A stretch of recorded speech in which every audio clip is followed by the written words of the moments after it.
O Justiça em Pauta está de volta e nesse último bloco do programa eu continuo falando com o Dr. Jacob Pinheiro Goldberg sobre o mais recente livro dele, o número... 52º. Se não me engano a memória, é o terceiro ou quarto, mas são muitos livros. Essa obra que está aqui nas minhas mãos, O Direito no Divã, A Ética da Emoção. Aliás, essa capa está linda, doutor, uma das capas de livro mais lindas que eu já vi. Muito obrigado. Quem foi que fez essa fotografia aqui? Na verdade, a concepção foi do Flávio e a diagramação foi da Saraiva. Muito bonito, realmente.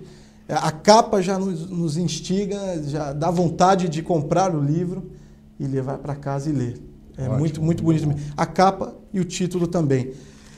Eu deixei uma pergunta em aberta no bloco anterior, doutor, sobre a questão dessas decisões mais polêmicas e mais recentes que o Brasil vem acompanhando do STF, que é o Supremo Tribunal Federal, o Conselho Nacional de Justiça, envolvendo o nosso dia a dia, né?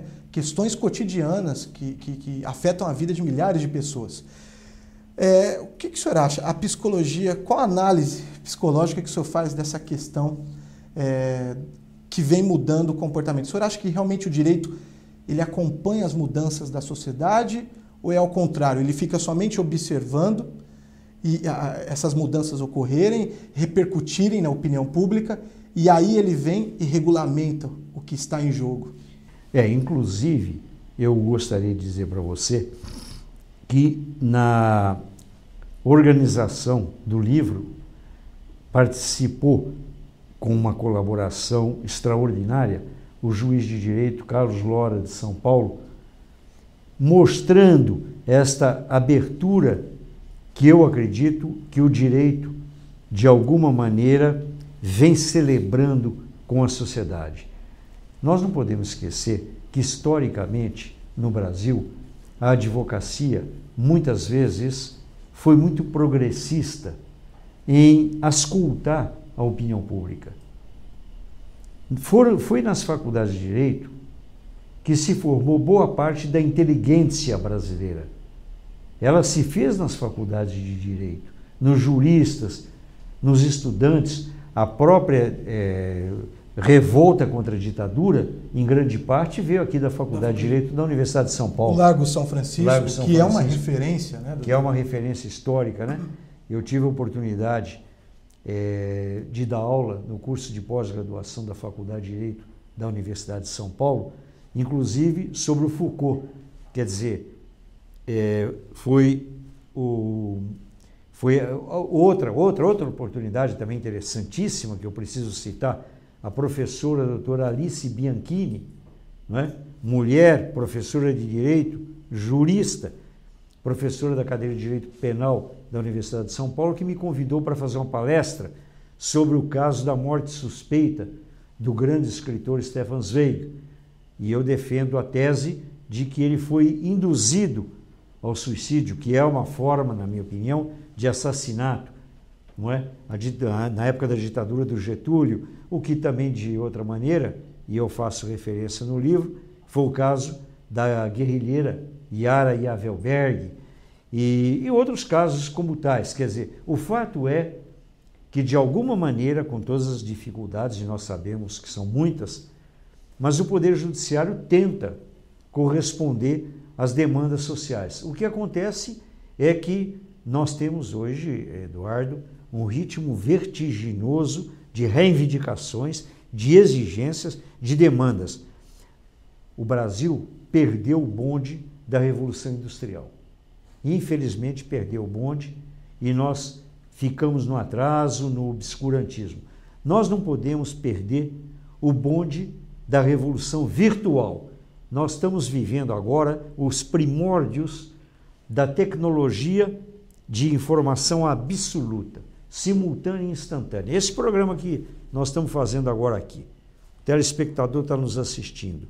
A probabilidade de que este programa, por vias transversas de gravação, de internet, de YouTube e assim por diante, que esse programa seja acessado no Japão é muito grande.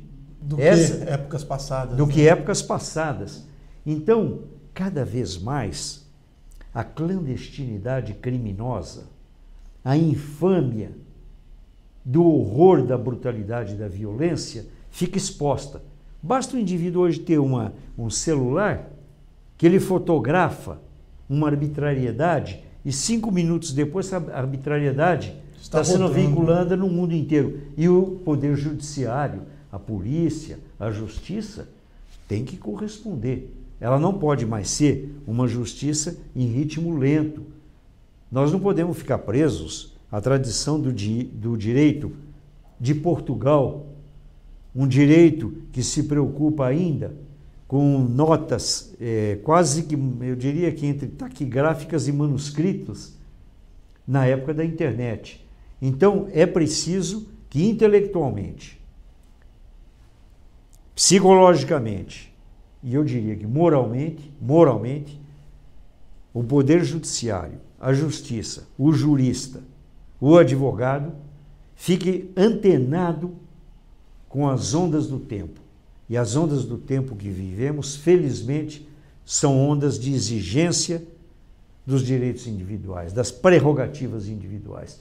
Eu assisti, Eduardo, uma cena que me impressionou muito. Está aí no YouTube, eu não sei explicar, mas o telespectador encontra.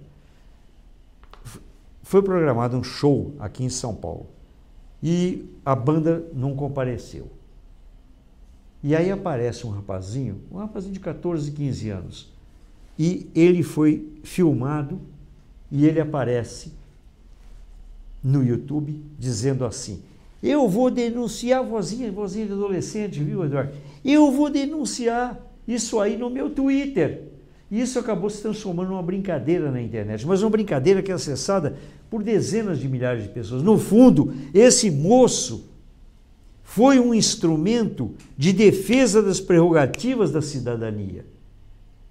Hoje, o Twitter, equivale ao boletim de ocorrência policial de antigamente. Realmente. Quantos consumidores não se sentem prejudicados por determinado serviço ou produto e recorrem ao Twitter, ao Facebook, essas redes sociais que convivemos hoje, para fazer a sua manifestação ali, né, doutor? Tem aquele caso também que muita gente se lembra, um consumidor que comprou uma geladeira de uma marca muito famosa no país e a geladeira não atendeu como prometia o produto, e ele colocou um vídeo lá no Facebook que foi acessado por milhões de pessoas. E aí a própria empresa se sentiu constrangida e entrou em contato com esse consumidor. E aí vem a questão do direito, eu acho, né? O direito olha essas coisas acontecendo, essas situações, e aí procura regulamentar como vai agir, né? Qual o direito da empresa, qual o direito do consumidor, não é mesmo, doutor? É verdade.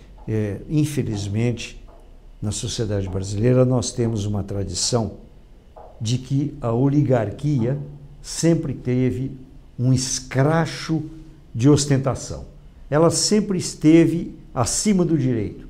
Quer dizer, a ideia de que podia fazer o que quisesse, que não haveria punição, que não haveria contestação, enfim, que o indivíduo oprimido, o indivíduo pobre, o indivíduo marginalizado, tinha que ficar subserviente. Eu escrevi um artigo que foi publicado na Folha de São Paulo, no qual eu dizia o seguinte, que o rico brasileiro era sádico e o pobre brasileiro era masoquista. Não é possível, eu tinha lido uma reportagem, Eduardo, que contava que houve um casamento com uma ostentação incrível, numa determinada igreja, e que uma multidão de pobres apareceu para ver aqueles automóveis extraordinários, pessoas bem vestidas e coisa tal. E a polícia ficou preocupada e foi para lá para proteger. Só que, surpreendentemente, sabe como é que os pobres reagiam? Aplaudindo. Era bonito, era um espetáculo. E isso precisa terminar. E o direito tem que ser a caixa de ressonância, de reverberação, que equaliza todos os cidadãos, que transforma todo o indivíduo, não em consumidor, não, mas num cidadão absolutamente orgulhoso, pleno e consciente de que psicologicamente ele é o indivíduo mais importante da Terra. Eu me lembrei de um caso agora, eu tive a oportunidade de entrevistar um desembargador aqui de São Paulo, e ele me contou um caso que aconteceu aqui na capital paulista, de um sujeito, ele foi fazer uma palestra numa comunidade muito carente aqui em São Paulo, E ele encontrou um sujeito que relatou um problema para ele depois da palestra, e era um problema até simples de resolver, ele só precisava ir até um fórum. E aí o tempo passou, ele deu as indicações, as orientações para essa pessoa, passaram-se alguns meses, ele voltou a essa mesma comunidade pobre aqui de São Paulo, e ele encontrou o mesmo sujeito, o senhor. E ele chegou nele depois da palestra novamente e falou, e aí, resolveu o seu problema? Você conseguiu tal? Ele falou assim, olha, doutor, não. Mas por quê? Você não correu, você não foi atrás? Ele falou assim, eu não tenho sapato, eu só tenho chinelo. Eu tenho vergonha de entrar no fórum de chinelo. Então o judiciário, a justiça no Brasil, ela é ainda muito distante dessas pessoas mais humildes, doutor. Olha que caso, as pessoas deixam de recorrer aos seus direitos por uma questão que não tem um sapato para entrar dentro de um fórum, de um tribunal de justiça. Eu acho que esse caso que você acaba de relatar é a síntese, absolutamente a síntese, de tudo que nós tentamos, eu e o Flávio, expor no direito no divã. E eu diria para você que, se você me permitir, eu quero me apropriar dessa história que você contou, e o segundo volume da série que nós vamos preparar, eu gostaria de colocar como subtítulo O Direito de Chinelo. Porque no momento em que não só o cidadão puder entrar de chinelo no tribunal, mas que o juiz também se sentir à vontade de se despir da aparência de poder que vem através de uma indumentária que intimida, nesse momento nós temos realmente um exercício de democracia autêntica e verdadeira. Olha, doutor, meu tempo chegou ao fim. Infelizmente, o papo é ótimo, o livro é uma leitura obrigatória, O Direito no Divã. Eu tenho alguns outros temas aqui que são levantados pelo Dr. Jacob no livro, que é a pedofilia, a questão do menor infrator, a violência urbana, que hoje é gritante, é um assunto em pauta no país, a psicologia da morte, refugiados, tortura e o direito de expressão, que eu prometo que a gente volta a falar sobre esses temas num próximo programa, numa próxima oportunidade, e também fica a curiosidade para o telespectador em ler sobre esses assuntos nessa obra que eu tenho aqui em mãos, O Direito no Divã, que é uma leitura, como eu já disse, obrigatória. Eu queria agradecer imensamente a sua participação no Justiça em Pauta, e eu espero revê-lo em breve, falando sobre o direito do chinelo. Isso mesmo. O direito no chinelo. Pode ser? Pode ser, e eu quero dizer para você, telespectador, que é para você a última opção. Ou você é cúmplice do erro, ou você é testemunha da verdade. Com essa mensagem final, eu encerro o programa por aqui.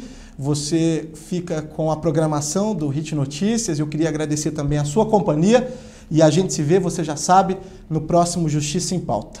Tchau.